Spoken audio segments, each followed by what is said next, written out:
Esa mañana, Santiago aún creía que su vida era perfecta. No sabía que en cuestión de horas, su mundo se rompería para siempre. Santiago, ingeniero civil de 43 años, era un hombre de costumbres firmes, casi rituales.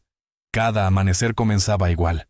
El aroma del café recién hecho, la voz de sus hijos corriendo por el pasillo, y Marisol, su esposa, sonriendo mientras recogía su cabello en una coleta. Llevaban 17 años juntos, y aunque la rutina había borrado parte de la pasión, Santiago seguía pensando que su hogar era su refugio. Aquel jueves de octubre, el cielo sobre Portland estaba cubierto por una niebla espesa, tan densa que parecía presagiar algo. Santiago revisó los planos de la reunión con los inversores, besó a Marisol en la mejilla, como cada mañana, y salió rumbo a la empresa constructora donde llevaba casi 2 décadas trabajando. Nada indicaba que aquel sería el día que marcaría un antes y un después. Cuando aparcó en el edificio de oficinas, notó algo extraño. Su maletín pesaba menos de lo habitual. Frunció el ceño. En el recibidor de casa siempre había 2 maletas oscuras, una junto a la otra. La suya, de cuero marrón, y la de Marisol, más pequeña y negra. En la prisa, había cogido la equivocada. Miró el reloj. No había tiempo para volver. Suspiró, resignado, y decidió transferir los documentos esenciales. Mientras abría la bolsa, pensó en la broma que le haría más tarde a Marisol. «Otra vez tu bolso en mi coche, cariño». Pero el gesto se congeló en su rostro. En el fondo del compartimento lateral, algo brilló bajo un pañuelo de papel. Una pequeña caja rectangular.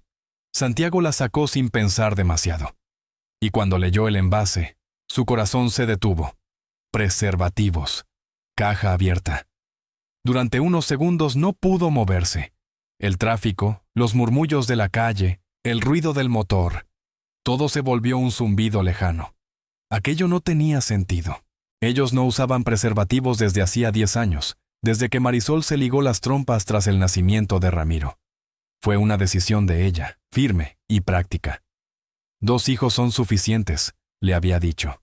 Santiago estuvo de acuerdo. No había necesidad de preocuparse más. Entonces, ¿por qué había condones en su bolso? Abrió la caja con las manos temblorosas. Faltaban 3, tal vez 4. La sangre le rugió en los oídos. Un dolor seco le atravesó el pecho. Durante unos segundos, creyó que le faltaba el aire. Intentó racionalizarlo. Quizás eran antiguos, olvidados.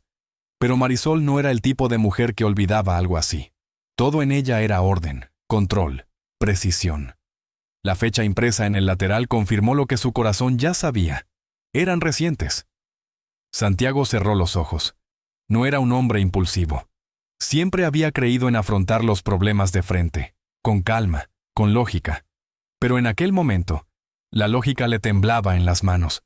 Sacó la cartera del bolsillo y extrajo una pequeña fotografía enmarcada en acrílico. El día de su boda. Marisol sonreía con la inocencia de quien cree en los para siempre. Él la abrazaba desde atrás, convencido de que jamás habría traición entre ellos. Sin decir una palabra, Santiago tomó los condones que quedaban en la caja y los sustituyó por la foto de su boda. Cerró la caja con cuidado, como si sellara su propio corazón. Después colocó el bolso en el asiento trasero y se quedó un momento en silencio, mirando por el parabrisas empañado. No iría a la reunión. No podía fingir que nada pasaba. Llamó a la oficina, inventó una excusa sobre una emergencia familiar y en lugar de conducir hacia el trabajo, encendió su portátil. Abrió la cuenta del GPS vinculada al coche de Marisol.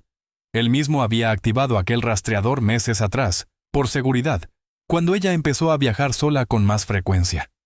Mientras la pantalla cargaba, Santiago sintió una mezcla de miedo y rabia contenida. Por primera vez en 17 años, dudó de la mujer que amaba. Y en esa duda, comenzó su venganza. Nunca pensó que usaría aquel GPS para espiar a la mujer que amaba. Pero allí estaba, solo, con el teléfono en la mano, mirando la pantalla como si fuera un espejo roto que reflejaba una verdad que no quería ver. Santiago permanecía sentado en el coche, en medio del aparcamiento vacío, con el corazón latiendo a destiempo. Abrió el historial de rutas.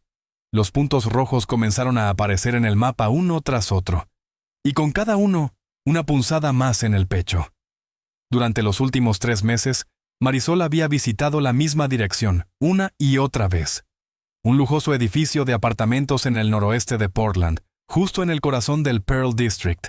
Siempre los mismos días, martes y jueves, siempre a las mismas horas, de 2 a 4 de la tarde.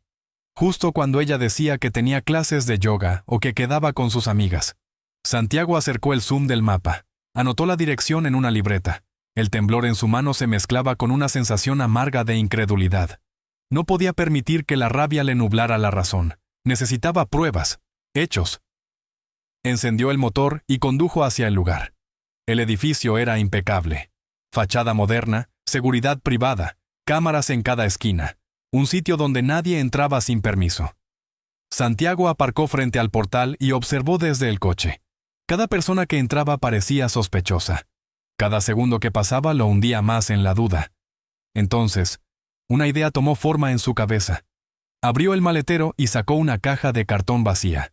Caminó hacia la entrada con paso seguro, fingiendo ser un repartidor más.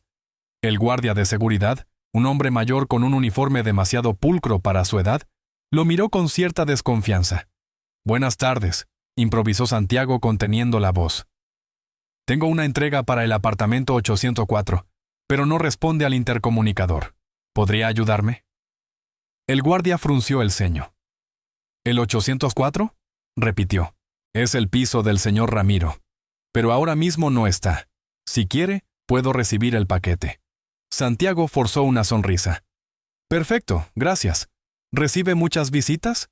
Solo quiero asegurarme de que es la dirección correcta». El guardia, sin sospechar nada, respondió con naturalidad. «Oh, sí. Suele venir una mujer en un todoterreno negro, pelo castaño claro, siempre los martes y los jueves». Las palabras le atravesaron como un cuchillo. Marisol. Sin duda.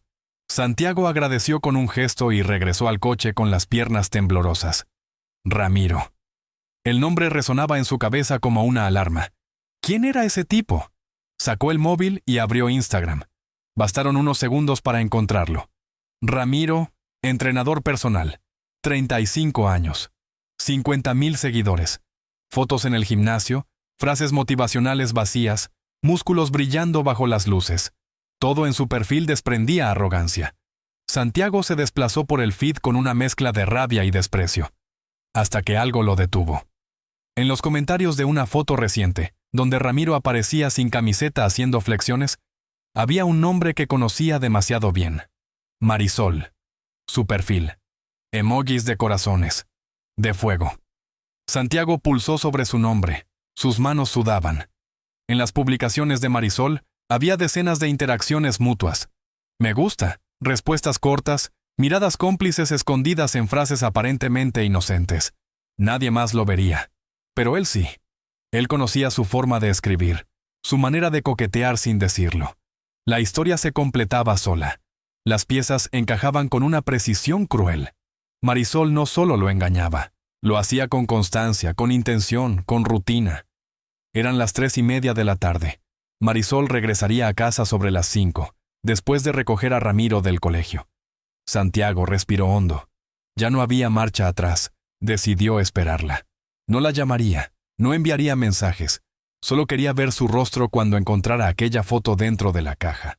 Quería ver el instante exacto en que su mundo de mentiras se derrumbara.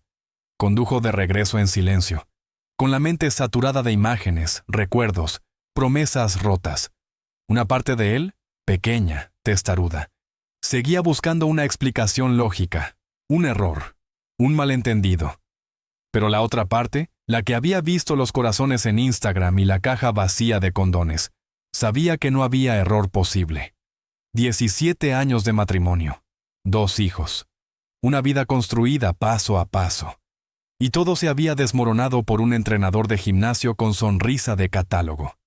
El orgullo herido dolía tanto como la traición. Santiago pensó en Luisa y Ramiro. ¿Cómo les explicaría algo así? ¿Cómo protegerlos del huracán que estaba a punto de estallar?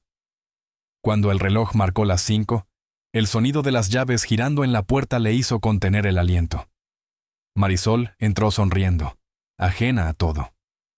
Santiago la esperaba en el sofá, inmóvil, con el bolso de ella a su lado. El silencio, entonces, lo dijo todo. Hola, cariño.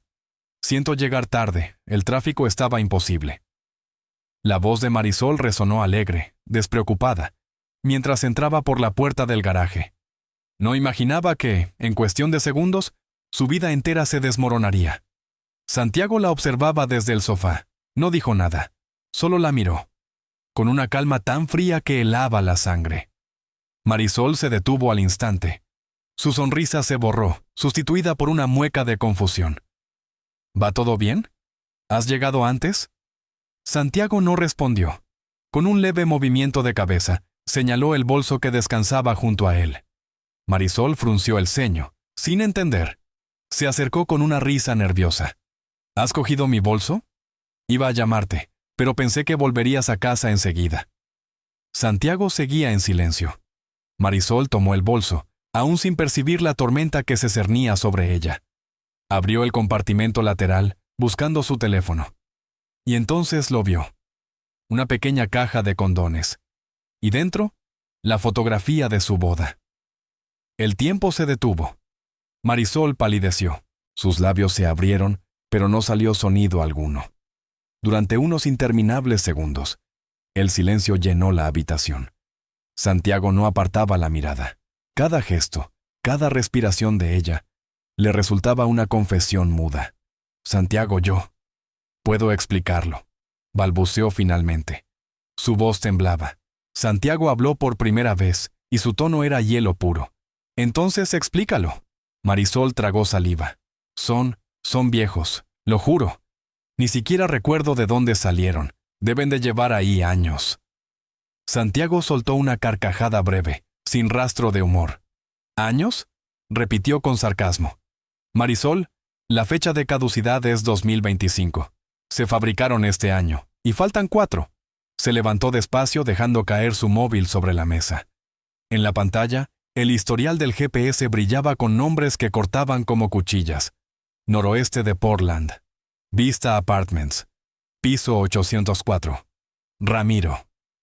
Martes y jueves, entre las 2 y las 4. Enumeró con calma mortal. ¿Quieres seguir mintiendo o prefieres ahorrarnos la farsa? Marisol se derrumbó en el sofá. Las piernas le fallaron. Rompió a llorar, pero Santiago ya no sentía compasión. Solo una mezcla devastadora de rabia y desilusión. ¿Cuánto tiempo? Preguntó con la voz quebrada. ¿Cuánto tiempo llevas engañándome? Marisol cubrió su rostro con las manos. 8 meses. Susurró. Empezó en febrero. Santiago sintió un vacío en el estómago, una punzada tan profunda que casi lo dobló. 8 meses. 8 meses de mentiras disfrazadas de normalidad. Mientras él trabajaba, planificaba vacaciones familiares, celebraba cumpleaños. Ella compartía su cuerpo con otro hombre. ¿Quién es? Preguntó, aunque ya lo sabía. Ramiro, respondió ella casi sin voz. Es entrenador personal. Lo conocí en el gimnasio. Solo fue atracción física, Santiago. No significa nada. Santiago golpeó la mesa con el puño. ¿No significa nada? Repitió con los ojos brillando de furia. Marisol, me has mentido cada día durante 8 meses. Has usado nuestro coche, nuestro dinero, nuestro tiempo, para acostarte con ese tipo. Y aún tienes el descaro de decir que no significa nada. Marisol levantó la vista desesperada. Lo siento. Sé que lo he destrozado todo, pero fue un error. Puedo dejarlo, Santiago. Por favor, podemos intentar arreglarlo. Por nuestros hijos. Santiago retrocedió un paso, como si el simple contacto con ella le diera asco. ¿Arreglarlo? Dijo con amargura. Has roto lo único que mantenía vivo este matrimonio. La confianza. Y no te atrevas a usar a los niños como excusa. No pensaste en ellos cuando estabas en ese apartamento. Marisol intentó acercarse, pero él levantó la mano. No me toques. Quiero saberlo todo. ¿Cómo empezó? ¿Sabe él que estás casada? Ella se secó las lágrimas. Lo conocí en enero. Era nuevo en el gimnasio, ofrecía entrenamientos personales. Empezamos a hablar, era atento, divertido. Me hacía sentir vista. ¿Tú estabas tan centrado en el trabajo? Me sentía invisible. Santiago soltó una risa amarga. Ah, claro. La culpa es mía, dijo con sarcasmo. Trabajé demasiado para darte una casa, estabilidad, una vida cómoda. Así que decidiste abrirte de piernas al primer idiota que te dijera lo que querías oír. Marisol negó entre sollozos. No fue así. Intenté hablar contigo, pero nunca tenías tiempo. Santiago levantó la voz, por primera vez. Entonces háblame. Siéntate conmigo y dime. Santiago, me siento sola, necesitamos ayuda. Pero no te vayas corriendo a los brazos de otro. Eso no es amor, Marisol, es cobardía. El silencio cayó sobre la habitación, denso, insoportable. Marisol, con los ojos hinchados, sabía que ya no había nada que decir. Y Santiago comprendió que lo único que quedaba entre ellos era el eco de lo que alguna vez fue amor. Santiago levantó el teléfono de nuevo. Su voz era serena, pero sus ojos no tenían compasión. Está casado, Marisol. ¿Lo sabías? Ella parpadeó confundida. ¿Qué? No. Nunca me dijo nada. Santiago soltó una risa amarga. Por supuesto que no. Es un tipo listo.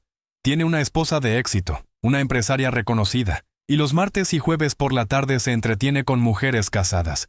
Todo perfectamente organizado. Deslizó el dedo por la pantalla y le mostró el perfil de la esposa de Ramiro. Mañana por la mañana, dijo con voz baja pero cortante. Ella recibirá un correo con todas las pruebas, capturas de pantalla, registros de GPS, fotos, todo. Se inclinó hacia Marisol, tan cerca que ella pudo sentir el peso de cada palabra. Si yo estoy sufriendo, él también lo hará. Marisol lo miró horrorizada. Santiago, no puedes hacer eso. Arruinarás su vida. Él la observó en silencio un instante y respondió con frialdad.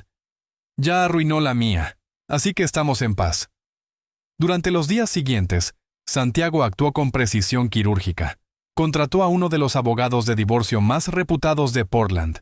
Reunió pruebas, extrajo historiales bancarios, localizó gastos que Marisol había ocultado. Presentó la demanda por adulterio. Oregón era un estado de divorcio sin culpa, pero la infidelidad aún podía influir en la custodia y la división de bienes.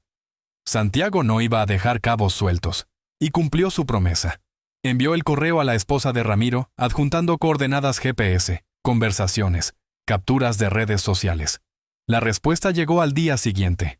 Gracias, lo sospechaba, no estás solo. También pediré el divorcio. Santiago leyó el mensaje sin sentir alivio. Ninguna venganza podía llenar el vacío. Solo quedaba el eco del dolor. Marisol intentó acercarse, desesperada. Le rogó una conversación, pidió terapia, juró que rompería con Ramiro. Pero Santiago ya no era el mismo hombre. Dormía en la habitación de invitados. Hablaba solo lo necesario. Su voz era neutra, su mirada distante. Los niños pronto notaron la tensión. Luisa, con 14 años, fue la primera en preguntar. «Papá, ¿qué pasa con mamá?» Santiago respiró hondo antes de responder. «Vuestra madre y yo estamos pasando un momento difícil. Nos vamos a separar. Pero eso no cambia lo mucho que os queremos». Ramiro, el pequeño, rompió a llorar. Santiago lo abrazó durante horas, sintiendo que su propio corazón se deshacía en silencio. Marisol, por su parte, intentó explicarse, pero Luisa se alejó. No solo había traicionado a su padre, también a ellos. El mundo de Marisol empezó a derrumbarse. La historia con Ramiro no tardó en hacerse pública. Su esposa, una mujer influyente, se encargó de hacerlo visible. El entrenador de gimnasio perdió contratos, patrocinadores y reputación. Intentó contactar con Marisol, pero ella, atemorizada, acorralada, lo bloqueó en todas partes. Ramiro no insistió. Para él, la aventura había terminado. Ella era solo una más en su lista de errores. Marisol se quedó sola. Sus amigas se distanciaron, su familia la evitaba. Su madre, una mujer profundamente religiosa, llamó a Santiago entre lágrimas. «Hijo, lo siento tanto. Hiciste lo correcto», le dijo. La humillación pública fue brutal, y el peso de la culpa, insoportable. Marisol empezó terapia, pero el espejo ya no reflejaba a la mujer que fue. El proceso de divorcio duró 6 meses. Santiago, con pruebas sólidas y un abogado implacable, consiguió un acuerdo favorable. La casa, comprada antes del matrimonio, quedó a su nombre. La custodia de los niños se dividió a partes iguales, una semana con cada uno. No hubo gritos. No hubo venganza sangrienta, solo justicia emocional. El día que firmaron los papeles, Santiago no miró atrás. Salió del juzgado y respiró el aire frío de Portland, sintiendo por primera vez en mucho tiempo algo parecido a la paz. No era felicidad, era libertad. 2 años después, la vida de Santiago ya no se parecía en nada a lo que fue. El dolor no desapareció del todo, pero había aprendido a convivir con él, sin dejar que lo definiera. Marisol, que seguía trabajando como directora de recursos humanos, no recibió pensión alguna. Se mudó a un apartamento más pequeño, en el centro de la ciudad, lejos del vecindario donde todo recordaba a su antigua vida. Santiago, en cambio, se quedó en la casa familiar. Durante semanas, cada rincón le dolía, cada mueble, cada foto. Hasta que un día decidió que no podía seguir viviendo entre fantasmas. Repintó las paredes, cambió los muebles, eliminó los restos del pasado con la misma precisión con la que se limpia una herida antes de que cicatrice. No para olvidar, sino para empezar de nuevo. Los meses siguientes fueron de reconstrucción. Santiago se volcó en sus hijos con una energía renovada. Redujo su jornada laboral, asistió a todas las reuniones del colegio, llevó a Luisa a practicar para su examen de conducir y enseñó a Ramiro a montar en bicicleta sin ruedines. Rieron, cayeron, se levantaron. Cada pequeño momento se convirtió en una victoria silenciosa. También comenzó terapia. Allí aprendió a poner nombre al dolor, a aceptar la traición y, sobre todo, a permitirse sentir sin destruirse. El resentimiento, poco a poco, se transformó en algo más sereno. Comprensión. Con el tiempo, Santiago volvió a salir con amigos, a pescar, a caminar por las montañas. Por primera vez en mucho tiempo, respiraba sin peso en el pecho. Un año después del divorcio, en un evento de networking de la empresa, conoció a Manuela. Arquitecta, 40 años, divorciada y madre de un adolescente. Hablaron durante horas sobre la vida, las segundas oportunidades y las cicatrices que deja el amor cuando se rompe. No fue un flechazo, sino algo más valioso. Una conexión tranquila, sincera. Comenzaron a verse sin prisa, sin máscaras, construyendo paso a paso una relación basada en la transparencia y el respeto. Mientras tanto, Marisol seguía su propio camino. Intentó acercarse a los niños. Ramiro, con el tiempo, volvió a sonreírle. Pero Luisa mantuvo una distancia emocional que dolía más que cualquier palabra. La confianza, una vez rota, no se reconstruye fácilmente. Marisol también intentó rehacer su vida. Tuvo algunas citas, pero la sombra de su pasado la perseguía. En su entorno social, la etiqueta de infiel era una carga difícil de borrar. Cansada de los murmullos y los juicios, cambió de trabajo y de entorno. Se comprometió de verdad con la terapia y poco a poco empezó a asumir la magnitud de lo que había destruido. Aceptó la responsabilidad, sin excusas, sin buscar culpables. Una tarde de domingo, casi 2 años después de aquel descubrimiento, Santiago estaba limpiando el ático. Manuela le había convencido para hacer espacio a los nuevos muebles. Entre cajas viejas y objetos olvidados, encontró una caja polvorienta. Dentro, fotografías antiguas. Y al fondo, la foto de su boda. La misma que una vez colocó en el bolso de Marisol, el día en que todo se rompió. Santiago la sostuvo unos segundos. Miró sus propias caras jóvenes, sonrientes, ajenas al futuro que les esperaba. Sintió una punzada leve, pero no de dolor. Era solo nostalgia. El reconocimiento de algo que fue real y que ya había terminado. Volvió a colocar la foto en la caja, la cerró y la guardó en el rincón más lejano del ático. No la tiró, no la rompió, porque entendió que algunas heridas no se borran, se archivan. Bajó las escaleras. Ramiro lo esperaba en el salón, con los mandos de los videojuegos en la mano. Desde la cocina llegaba el aroma de la cena que preparaba Manuela. Santiago sonrió. Era otra vida, una más simple, más sincera, más suya.